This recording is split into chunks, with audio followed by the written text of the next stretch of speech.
Көбелек. Кең жайлау, мүлгіген тыныштық. Дәл мынадай мұңлы үнсіздік кез келген адамды зеріктіріп жібереді. Бүкіл жер бетінде жалғыз сен ғана сияқтысың. Күллі әлемде сенен басқа қыбыр еткен жан жоқтай жалғыз сырайсың. Өмірің малға арнаған шопандар үйреніп алған. Оларға бұдан өзге түктің де керегі жоқ. Ал ойын тойды көріп қалған адам үшін қу медиен дала алғашқы күндерде жан тыныштығы үшін жайлы болғанымен, көп ұзамай түрмеге түскендей күй кештіруі де мүмкін. Және ол қанында жыланы бар әйел болса тіпті бөлек әңгіме. Көктем өз міндетін толығымен өтеп, дүниені жасартып, жаңартып беріп, жазға орын босатқан мезгіл. Сарғалдақтан ұшып шыққан көбелек, қанаттарын көлбеңдете қағып, келер бір жердегі қызғалдаққа қонды. Дәл соны аңдып отыр артынан еппен басып келе жатқан бүлдіршін қыз қолындағы қалпағымен көбелек қонған гүлді жаба қойды. Көбелекті ұстағысы келіп жүр. Бұл жолда көбелек ұстатпай ұшып кетті. Өзіне қауіп төнгесін қанаттарын ерсілей қағып, өз әлінше биікке самғап, аулақтау жаққа жөнеп берді. Бүлдіршін қыз келесі бір көбелектің артынан жүгіре жөнелді. Бұл Әйгерім атты қыз атақты жылқышы Әбдірдің қалада әлде қандай қызметте істейтін жалғыз ұлынан көрген тұңғыш немересі еді. Келіні босана салысымен алданыш болсын деп бауырларына басқан, содан бері де аттай желіп 6 жыл өте шығыпты. Кемпір мен шалдың тәрбиесі жаман болмады. Кішкентай бүлдіршін мейірім мен ықыласқа қанып өсті. Қазақ қызына тән жақсы қасиеттері бойына сіңірді. Дүниенің кеңдігін көрді. Баяғыда бір кемпір мен шал болыпты деп басталатын ертегідей ғұмыр кешіп жатқан. Бір күні қала мәдениеті мен тұрмысына мейлінше бейімделген келіні келіп мектепке бару керек деген желеумен алып қалаға алды да кетті. Шүйкедей кемпір мен шал жандарындай көретін немерелерін амалсыздан беріп, дастархан басына екеуден екеу болып қамығып қала берген. Сол күні кемпірдің көз жасындай болып аспанды торлаған қара бұлт нөсерлетті бір. Әйгерім бұл қалаға бұрында бірер рет келген. Ұнаған дегенмен ол кездерде азғантай күн болатында апасымен бірге қайтып кететін. Енді бір жола осы қаланың тұрақты тұрғыны болмақ. Бәрі керемет. Тек апасының бұны шығарып салып тұрғандағы жасқа толы жанары көзіне елестегенде кәдімгідей көңілі босап жүрді.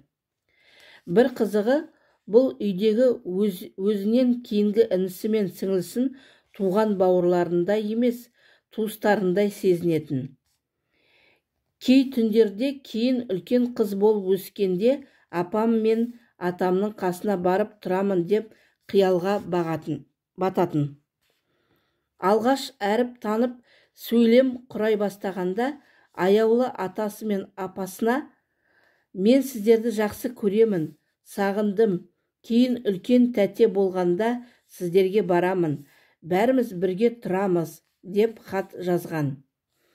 Қала өміріне Әйгерім де жақсы бейімделді. Алғашқы кездерде каникул бастала салысымен ауылға тартып отыратын. Кейін келе тек жаздың демалыстарында ғана ат ізін салатынды шығарды. Өйткені бұл қызға да өзінің өмір сүрген ортасы әсер етпей қойған жоқ.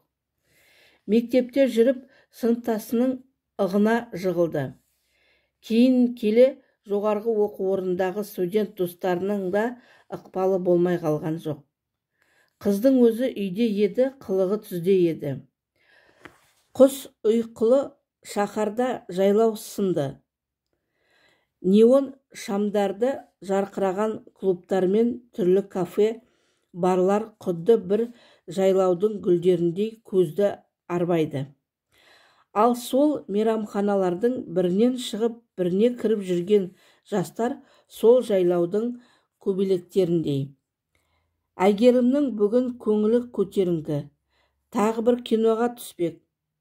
Бұл жолы басты рөл болмаса да, соған жете қабыл үлкен кейіпкерлік сомдадық.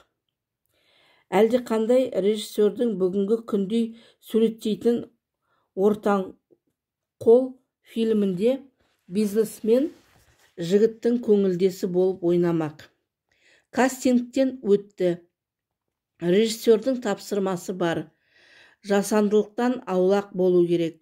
Рөл барынша шынайы шығу үшін бизнесмен жігітті сомдайтын актер екеуі өмірде бір-біріне мейлінше жақын болу керек екен.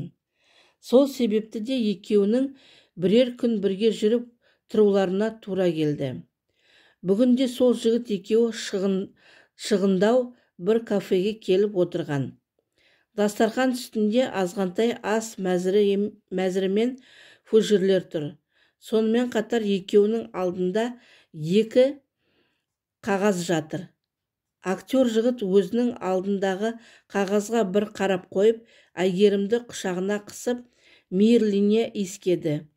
Қыз неге екенін қайдам, жігітте ықылассыз сияқты. Көзінде мұң бар. Сол мұң бейшара қыздың көңіл түкпірінде жатқан қасіреттің көлеңкесі сынды. Сәлден кейін барып басын көтеріп жігіттің көзіне тіктеп қарады. Содан кейін қашанғы осылай жүреміз деді. Жігітіміз бұл сұраққа бұған дейін де әлденеше рет жауап берсе керек. Тағы да қайталадың ба дегендей ауыр күрсінді. Үнсіз шылым алып тұтатты да фужердегі ішімдіктен бір ұрттап қойды. Қыз жігіттің не деп жауап беретінін білсе керек. Артынша, сен ғой ешнәрсеңді жоғалтпайсың. Әйелің бар, балаң бар, өзіңше бір шаңырақтың иесісің. Ал менше, мен қашанғы осылай жүре бермекпін. Менің де бала сүйіп ана болғым келеді, деді. Жаным, мен бәріне де дайынмын, тек отбасыңмен ажырас дегенді айта көрмеші. Сүйем дегенің қайда? Сүйген адам ешнәрседен бас тартпауы керек емес пе? Бастапқыдағы берген уәдеңнің өтірік болғаны ма? Көпірден өткеннен кейін қызыңды ұрайын дегенің кері сенікі де. Қыз күніңнің қызығын көріп алып, енді жерініп шыға келдің бе? Мен саған былай да көмектесіп тұрамын ғой. Ретін тауып үйіңнің де жағдайын шешіп қойдым. Ана болғың келсе босан. Міндетті түрде үйлену керек емес шығар. Неке махаббаттың ажалы деген бар ғой. Саған салса солай болып тұр ғой. Маған тек сен керексің. Болды. Кешір жаным, олай болмайды. Білесің бе, мен осы халге қалай жетіп отырғанымды. Қайнатамның арқасында шықтым емеспін бе осы шыңға. Егер мен әйелмен ажырасатын болсам, бірақ күнде қаңғып қаламын. Керегі жоқ ешнәрсенің. Қаңғысақ бірге қаңғиық, қол ұстасып жаңа өмір бастайық. Қаңғып жүріп көрген бақыт пен махаббаттың қажеті жоқ. Бет сырыңды енді ғана шешіп отырсың. Сендей адамда ешқандай махаббат болмайды. Жарайды, мен көндім. Үйіңді алып бер, мен сенен туамын, және балаң өскенге дейін қарайласып тұрасың. Мен сенің бір үйің боламын. Осы сөзді айтып болмысын? Әйгерім актер жігіттің құшағына тығыла түсті. Жігіт оны мейірлене иіскеп маңдайынан 2 мәрте сүйді. Содан кейін орнынан тұрды да бүгінше осы да болар, деді.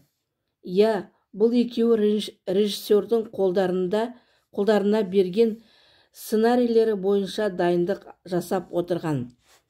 Дайындықтары жаман болмады. Бұл бір ғана көрініс, енді басқа да сахналарға дайындық жұмыстары керек. Актер да, актриса да режиссерға айтуын айтқан. Еркек пен әйелдің құпиялы көрпиястылық қатынастарын ашық көрсетпей-ақ қойсақ қалай болады деп. Оған көнетін режиссер ме? Біз сондай қазақы ұяңдықтан арылуымыз керек. Қашанғы қашамыз? Ол да адамдық қатынас. Егер ойнағыларың келмесе, бас тартуларыңа болады деген. Қайдан бас тартарсың? Айында, жылында бір түсірілетін кинодан қашып бұларды жын қағып па? Ендігі киноны кімнің қашан түсіретін бір Құдайдың өзі білсін. Оның үстіне бұл өнер ғой деген түсінік тағы бар. Мейлі, уақытты келгенде көрерміз деген. Оған дейін өзге эпизодтарға дайындық жүргізбек. Ал жаңағыдай қатынастарды сол сәтінде-ақ жасамақ. Ол кезде енді оператор, режиссер, жарық қоюшы сынды бірнеше адам тұрады ғой қастарында. Болашақ кинода бір-біріне еттене жақын рөлді ойнайтын екеудің біреуі, яғни актер жігіт бүгінгі дайындықты аяқтап үйіне тартып отырған. Бала шағасы күтіп отыр екен. Ал Әйгерім ешқайда асықпай, өйткені оны күтіп отырған ешкім жоқ. Әке мен шеше бойжеткен қыздың өз-ақ ақылы өзінде ғой, еркіне жіберген. Бір жағынан жұмыстары осындай болуы заңды шығар деп те ойлайтын. Бір қарағанда Әйгерім мен актер жігіт те өз рөлдерінде мейлінше ұқсайды. Анау отбасылы еркек, мынау жалғызбасты келіншек. Рөлдерінен жалғыз ғана айырмасы сол екеуінің бір-біріне деген сезімдері ғана жоқ.